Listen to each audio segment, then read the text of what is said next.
गायत्री महामंत्र। गायत्री के अक्षरों का आपसी गुंथन स्वर विज्ञान और शब्द शास्त्र के ऐसे रहस्यमय आधार पर हुआ है कि उसके उच्चारण मात्र से सूक्ष्म शरीर में छिपे हुए अनेक शक्ति केंद्र अपने आप जागृत होते हैं। सूक्ष्म देह के अंग प्रत्यंगों में अनेक चक्र, उपचक्र, ग्रंथियां, मातृकाएं, उपत्यकाएं, भ्रमर, मेरु आदि ऐसे गुप्त संस्थान होते हैं जिनका विकास होने से साधारण सा मनुष्य प्राणी अनंत शक्तियों का स्वामी बन सकता है।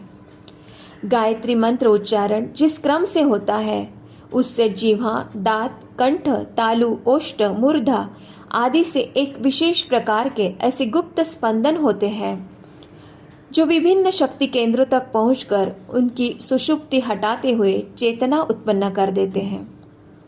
इस प्रकार जो कार्य योगी लोग बड़ी कष्टदायक साधनाओं और तपस्याओं से बहुत काल में पूरा करते हैं, वह महान कार्य बड़ी सरल रीति से गायत्री के जप मात्र से स्वल्प समय में पूरा हो जाता है।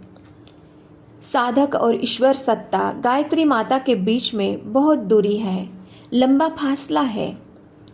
इस दूरी एवं फासले को हटाने का मार्ग इन 24 अक्षरों के मंत्र से होता है।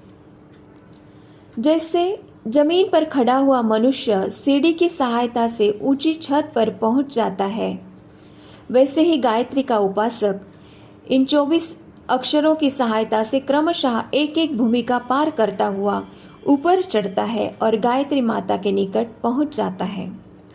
गायत्री का एक एक अक्षर एक एक धर्मशास्त्र है।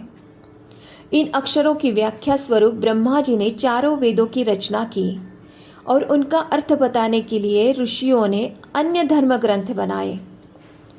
संसार में जितना भी ज्ञान विज्ञान है वह बीज रूप से इन 24 अक्षरों में भरा हुआ है। एक एक अक्षर का अर्थ एवं रहस्य इतना व्यापक है कि उसे जानने में एक एक जीवन लगाया जाना भी कम है। इन 24 अक्षरों के तत्व ज्ञान को जो जानता है उसे इस संसार में और कुछ जानने योग्य नहीं रहता। गायत्री सबसे बड़ा मंत्र है, उससे बड़ा और मंत्र नहीं।